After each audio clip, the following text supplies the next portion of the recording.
매주 금요일에는 저희 주말 방송 위클리 매거진을 진행하시는 문대호 박사를 모시고 의학과 과학, 교육, 기술, IT 등 삶을 변화시키는 가장 핫한 이슈들을 정리해보고 있는데요. 지금 전화에는 문 박사 연결되어 있습니다. 안녕하십니까? 안녕하세요. 네. 세 번째 코로나 백신이죠. 이 존슨앤존슨 백신이 이제 그 긴급 승인이 내려져서 앞으로 공급 면에서 큰 도움을 줄 것으로 보이는데, 이 근데 사람들은 좀 뭐랄까요, 좀 효율성이 조금 다소 낮다. 그래서 그거에 대한 좀 걱정들을 많이 하고 있는 것 같은데 자세한 내용을 좀 알아봐야 되겠습니다. 이 세 번째 백신, 존슨앤존슨 백신 좀 자세히 좀 설명해 주시겠습니까?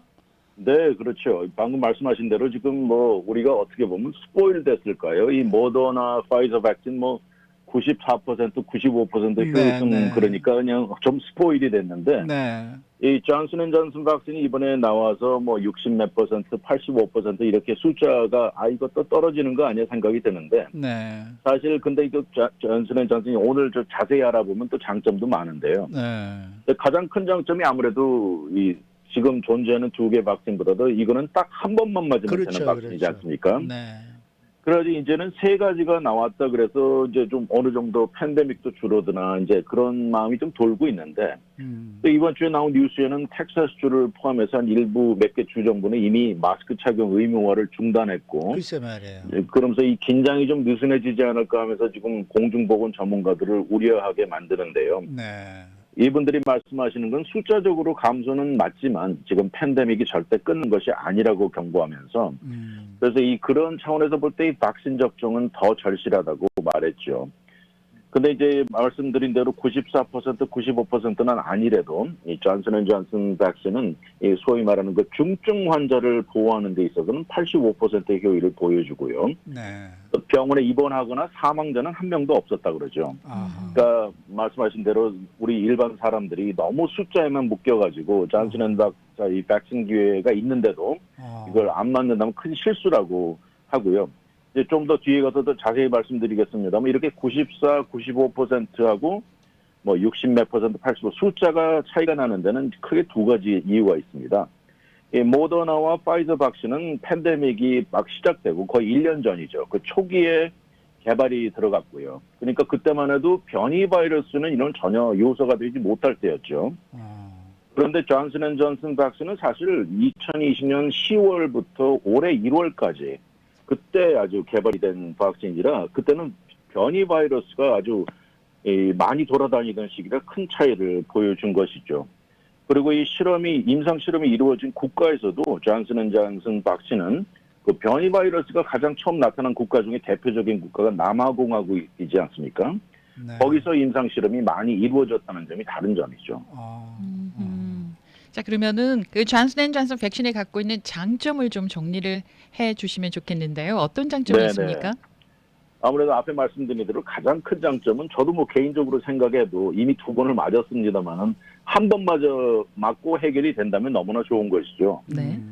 그리고 이 모더나나 파이저는 이미 뉴스에서도 여러 차례 나온 것처럼 그 보관하는 게 굉장히 어렵지 않습니까? 섭씨로 영하 70도, 80도, 맞아요. 운반하기도 힘들고요. 근데 이 존슨앤존슨 백신은 그냥 우리가 흔히 아는 일반 냉장고 안에서 보관이 가능하고 그 안에서도 한 달 이상 보관해도 문제가 없는 것이라 아주 큰 장점이죠. 네. 그리고 이 존슨앤존슨 백신이 임상 실험 단계에서 이 사망한 사람이 총 7명이 있었다고 그러는데요. 근데 이 7명 모두가 이 100% 7명이 모두 가짜 플라시보를 맞은 사람들이 다 사망한 것이었습니다. 네. 그러면서 이번 존슨앤존슨 백신은 아무래도 지금 공급이 딸리고 있는 백신 현실에 큰 역할을 할 것으로 보이는데 그중에서도 18세에서 29세 사이 젊은 층 미국인들에게 많이 사용될 거라 그러네요. 왜 그러냐면 아무래도 이 젊은 층이 지금 미국에 한 5,300만 명 정도로 보고 있는데 이 나이 그룹이 사실은 이 바이러스를 전파하는 그룹으로 이렇게 정해져 있습니다. 네. 그리고 아무래도 젊다 보니까 이런 사람들이 거주 상태도 아파트나 기숙사나 이렇게 밀집되어 있는 확률이 높고 그리고 또 일하는 종사하는 분야도 소매업계, 여가산업계 등이 위험도가 높은 분야가 많죠. 그리고 젊고 바쁘고 움직임이 많다 보면 설상 첫 번째 백신을 맞은 사람의 경우도 막 움직여 다니다 보면 정신없으면서 두 번째 백신을 빼먹을 수도 있다는 가능성이 높다는 것이죠. 그렇죠.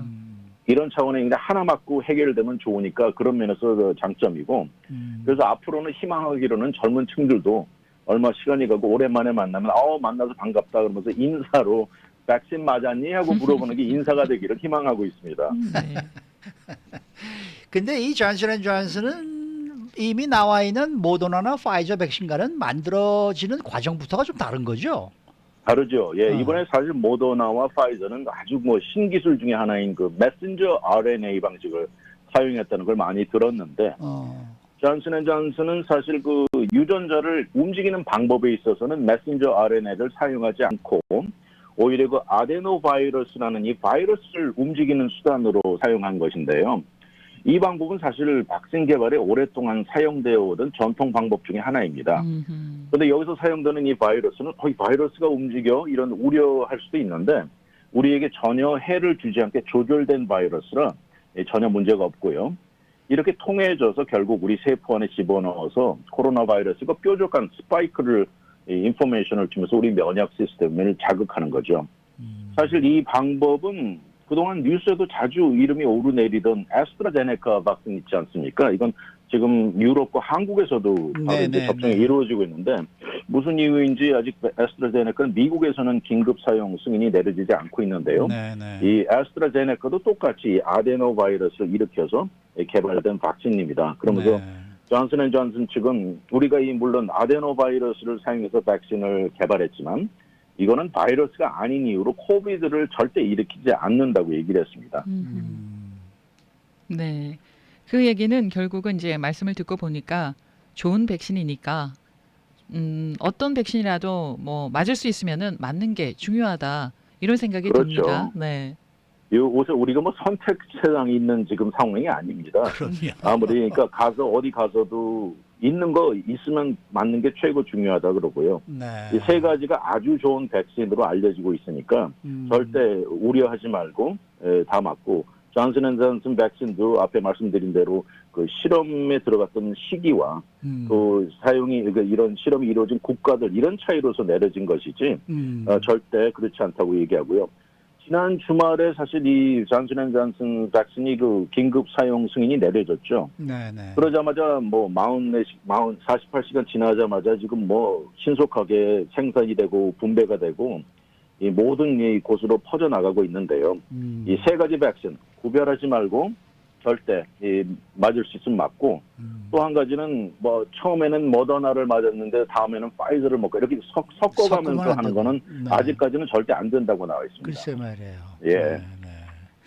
더더구나 지금 이 바이든 정부가 말입니다. 이걸 무슨 뭐 새로운 이제 법령을 발효시켜 가지고 다른 제약 회사들이 이 백신을 또 이 대리 생산을 하게 지금 만들고 있지 않습니까? 그래서 뭐 이 존슨앤존슨 백신을 지금 머크가 지금 이걸 만들게 됐다. 뭐 이런 얘기들도 나오고 있거든요. 그렇습니다. 이거 정말 역사적인 일이라고 하는데요. 사실 존슨앤존슨하고 머크 얘기를 하면 정말 최고 경쟁 대형 제약 회사라고 할 수 있는데요. 그렇죠. 이렇게 치열한 이 두 회사가 치열한 경쟁이 아니고 이런 이제 협조하는 모습이 참 보기 좋은데요.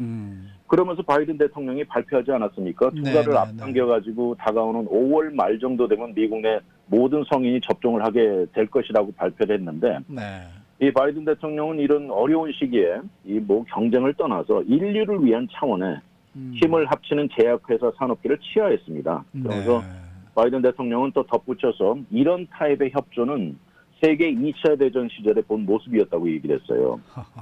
근데 사실 존슨앤존슨이 바이든 대통령이 막 취임하자마자 이 백신 개발에 약간 뒤처져 있었다고 합니다. 그러면서 바이든 정부는 이 존슨앤존슨을 좀 더 다른 방향으로 압박을 가해야 되겠다는 생각을 하면서 연방 지원을 줄 테니까 앞으로 하루 24시간 운영을 만들게 했고요.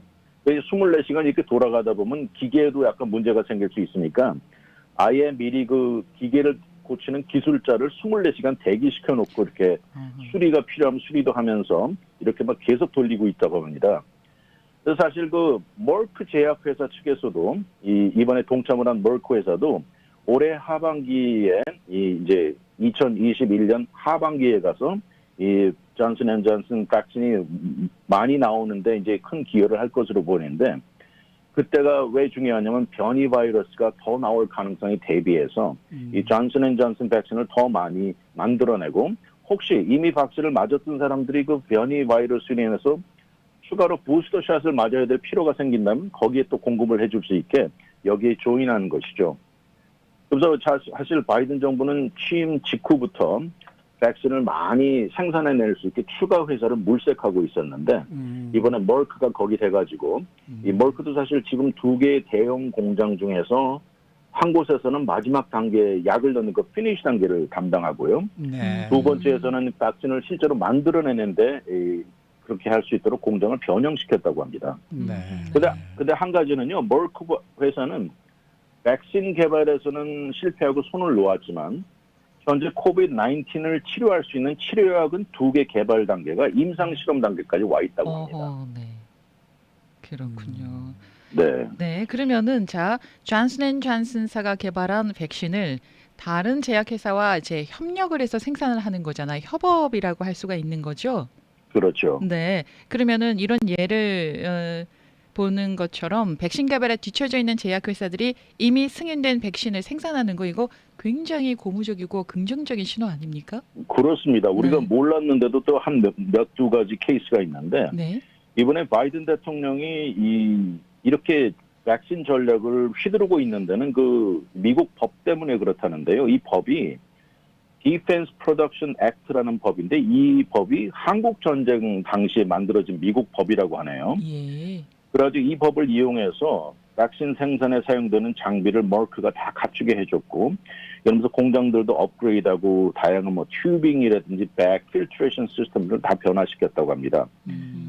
말씀드린 대로 머크사는 사실 100년이 넘게 그들 자체 다양한 백신을 개발해온 회사입니다. 우리도 많이 아는 그 어린이들 의무적으로 맞는 그 홍역 백신이 MMR이라고 있죠. 미즐, 멈스, 루벨라. 네. 이것도 머크에서 내놓은 거고 어. 자궁경부 암 예방 그 휴먼 페플로마 바이러스 백신 맞추는 가르다실이라고 있거든요. 예. 이것도 머크가 만든 것이고 또 2019년에는 FDA 승인을 받은 이볼라 바이러스 백신도 내놓은 회사입니다. 근데 이번에 존슨 앤 존슨 이 회사 그 백신을 개발하는데 동참한 거 아주 큰 일이죠.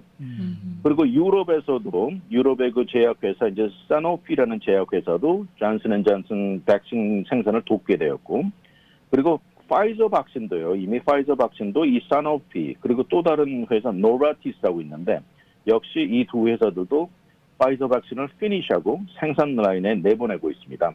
이렇게 백신 생산에 상당히 손이 많이 들어가고 시간이 오래 걸린다고 하는데 이렇게 사실 알고 보면 이렇게 이번에 머크와 존슨 앤 존슨이 협조하는 것도 그렇지만 유럽에서도 이런 일이 일어나고 아무튼 이 보기 좋습니다. 지금 공급이 한참 딸리는 또 전 세계 차원으로 볼 때 공급이 많이 딸리는데 하루빨리 이런 방법을 동원해서라도 다 많이 생산이 돼서 전 세계 그렇죠. 인류가 좀 맞았으면 좋겠습니다.